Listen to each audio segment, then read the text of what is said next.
¿Qué tal?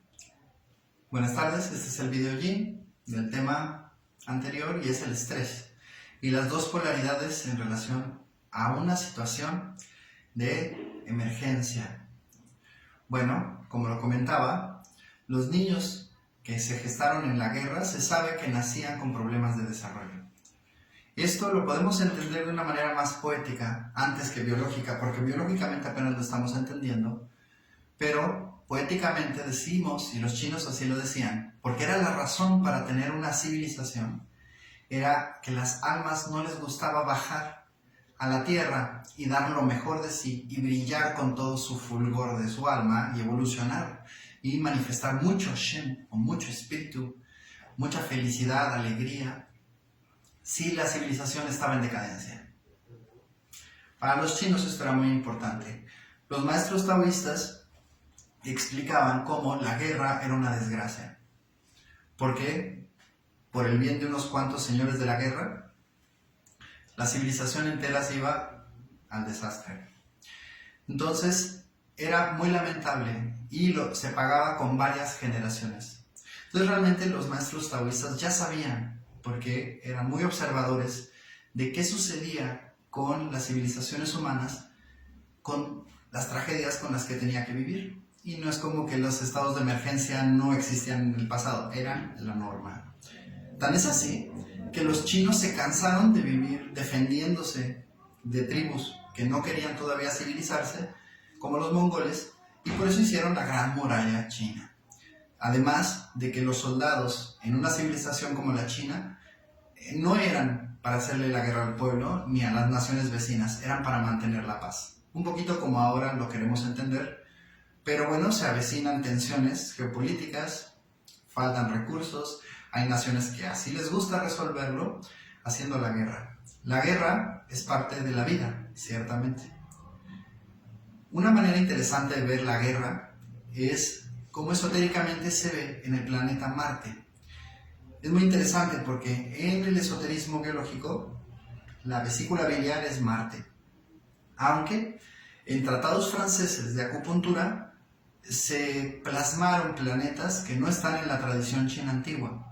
Entonces yo me apego más al esoterismo antiguo europeo, pero no a la interpretación de la acupuntura moderna en Francia, porque ahí se cambian los planetas. En este caso la vesícula sería un anexo de Júpiter, como lo planteaba en el video anterior, y para el esoterismo europeo no es así. La vesícula es Marte. Y me gusta más porque me da más explicación filosófica. ¿Cómo la vesícula es Marte? Bueno, la vesícula contiene los líquidos que van a destruir el alimento. Entonces, qué interesante que comer es una invasión a nuestro cuerpo. Y cómo, de alguna manera, el intestino y el estómago es la aduana. Tenemos que ver qué pasa, qué es valioso, y qué no pasa, que no es valioso. Y primero tenemos que hacerle la guerra y medio destruirlo para poderle dejar pasar. Quitarle todo lo que el cuerpo por sí solo no puede digerir. Y ese es el trabajo de los ácidos biliares. Qué interesante que ahí está la guerra.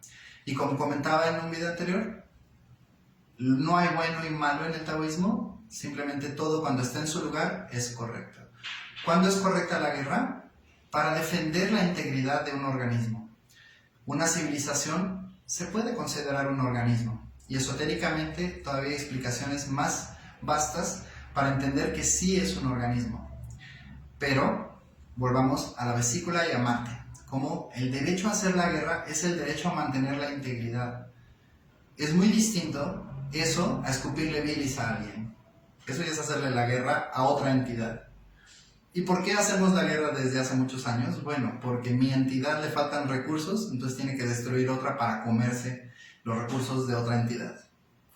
Muchas veces así ha sido la guerra, lamentablemente, pero es muy interesante que no es que los maestros taoístas estuvieran peleados con la guerra, al contrario, porque el taoísmo acepta las cosas como son, pero no quita aceptarlas, pero tener un criterio, hacer un juicio de valor y al mismo tiempo estar en paz.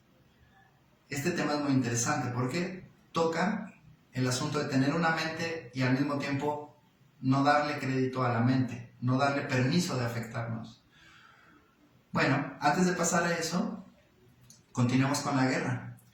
En el arquetipo de Marte, del planeta Marte, del dios Ares, el dios de la guerra, en la mitología griega, es muy interesante que tenemos 3 generaciones de dioses. Primero, Cronos mató a su papá Urano para tomar el trono, como a su vez Zeus mata a Cronos, y se decía en la mitología que Ares va a matar o a destronar a Zeus porque es el príncipe heredero del universo. Pero esto quiere decir que el dios de la guerra va a heredar este universo. Simbólicamente dice muchas cosas cuando vemos los mitos más ampliamente y vemos que en la tradición griega, primero, antes de llegar a eso, Ares tenía que hacerle la guerra a los dioses y a los humanos y terminar totalmente destruido, y entonces llegaba su consorte, que sería la representada por Afrodita o el planeta Venus, a suavizarle las heridas y el desasosiego de haber perdido. Y en la tercera ocasión en que Afrodita lo consuela, Ares aprende el poder de la compasión. Entonces, el trono de este universo no se le va a dar al dios de la guerra hasta que el dios de la guerra aprenda la compasión de Afrodita, la suavidad.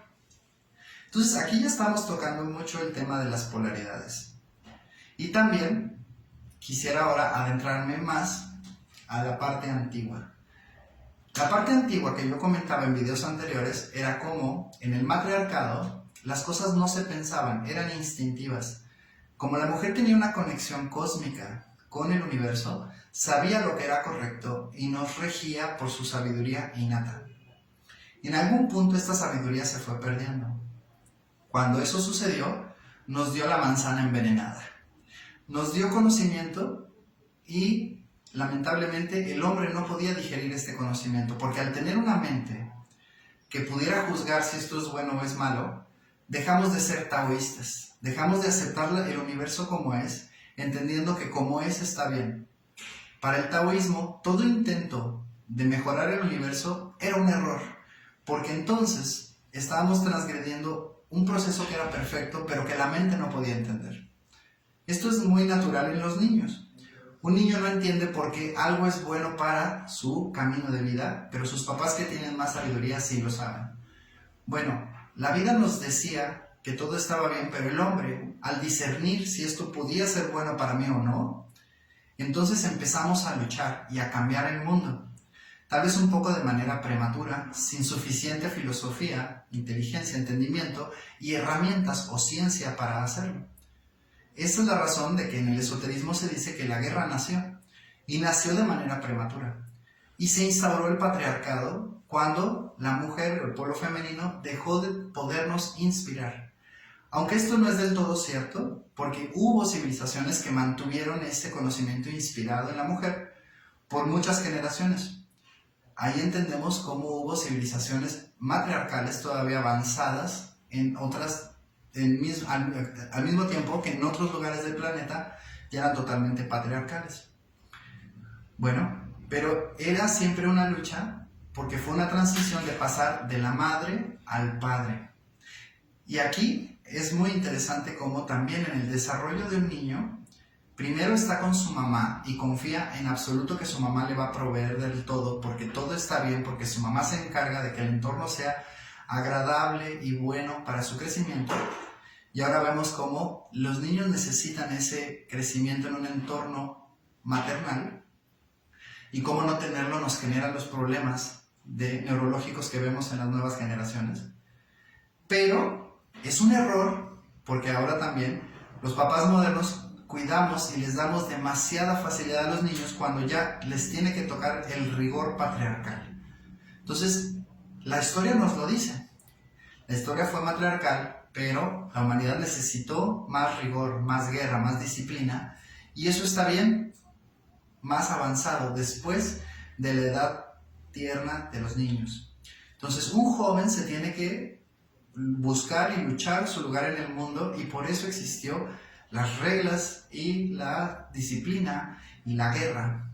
y la rigidez y todas las cosas que el patriarcado también supone en su lado positivo, que también puede ser negativo, depende si se abusa de esa energía.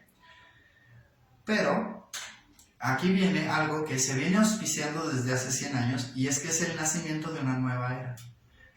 Si ya tenemos la era de la madre y después la era del padre, una forma de decir cuál sigue, a mí me gusta, y es decir que es la era del hijo. La era de que el hijo ahora se determine su destino por sí mismo. En autores esoteristas, algunos dicen que ya llegamos a la etapa humana en la que como civilización somos mayores de edad. Entonces ya no nos queda un maternalismo donde todo se nos resuelve y no pasa nada. No, ya se nos cayeron los velos, ya sabemos que este mundo es terrible, de tigres y dragones, y hay que luchar por la supervivencia y hay que hacerlo bien, y las consecuencias las vamos a pagar. Eso era el karma para el esoterismo. Hay consecuencias, nos guste o no. Tampoco ya no aceptamos que el patriarcado nos diga cómo vivir nuestra vida. Porque si siempre nos dicen cómo vivir, nunca vamos a gestar desde nuestras fuerzas internas las respuestas para vivir de manera autónoma. Es idéntico a la mayoría de edad, que yo estoy más de acuerdo que es a los 21 años, que se supone es cuando un joven tiene que empezar a tomar sus decisiones para forjar su carácter y forjar su destino. De no hacerlo, si el papá todavía lo paternaliza después de los 21, lo castra, no lo deja actuar. Si la mamá todavía lo patrocina y lo materna después de los 21, lo super castra, ya lo había castrado desde antes. Tenía que haber dejado que el papá le diera un poco de rigor. Bueno, son ideas, nada más, sustentadas en la historia de la humanidad y sustentadas en la visión esotérica más moderna, que implica que lo que estamos naciendo como sociedad es la era del hijo. Entonces, tenemos que aprender, tenemos que generar un conocimiento, ya tenemos que hacernos responsables y no echarle la culpa ni al gobierno ni a nadie. Aunque el gobierno está aquí para que sea una herramienta, ahora sí, de la democracia. La democracia como tal ya puede nacer. Se dice incluso que los grandes filósofos en Grecia no estaban de acuerdo con la democracia, porque creían que solamente pocos individuos podían y tenían la madurez para autogobernarse. Yo creo que todavía no la tenemos, la estamos gestando. Y dialéctica y gestar conocimientos y experiencias son justamente el camino para dejar de hacer la guerra. Y quiero terminar con dos cosas.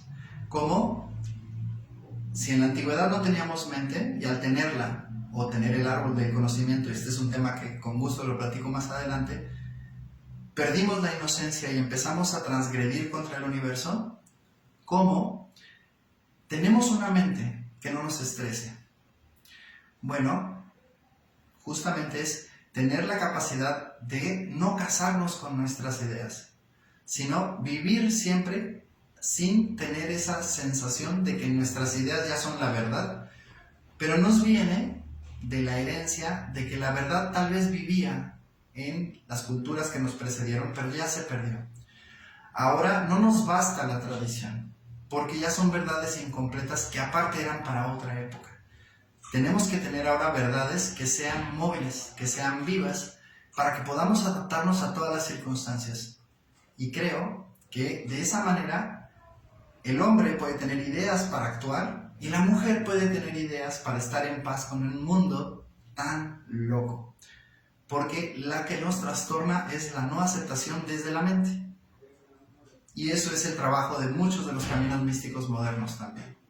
Entonces necesitamos gestar una ciencia que nos diga no solamente lo evidente, sino también lo oculto. Y una filosofía sabia que nos guíe hacia el futuro. Y también por eso, la marca de esta era es la educación. Ya no tenemos permiso, todos tenemos que educarnos para poder participar de la era del hijo. Pues, esto es lo que quería comentar, cómo es importante y cómo de esta manera yo no me peleo que la era está de cabeza, sino que entiendo que son los síntomas de la era, son los síntomas que nos tienen que ayudar a enfrentarnos a esta problemática y a trascenderla. Es una oportunidad muy grande. Y para eso pongo la acupuntura a su disposición, los invito a que la conozcan porque es una manera de bajar el estrés. También de no tener que pagar estas circunstancias de estrés en las generaciones futuras. Son muchas reflexiones, espero les sean muy edificantes. Hasta el siguiente video.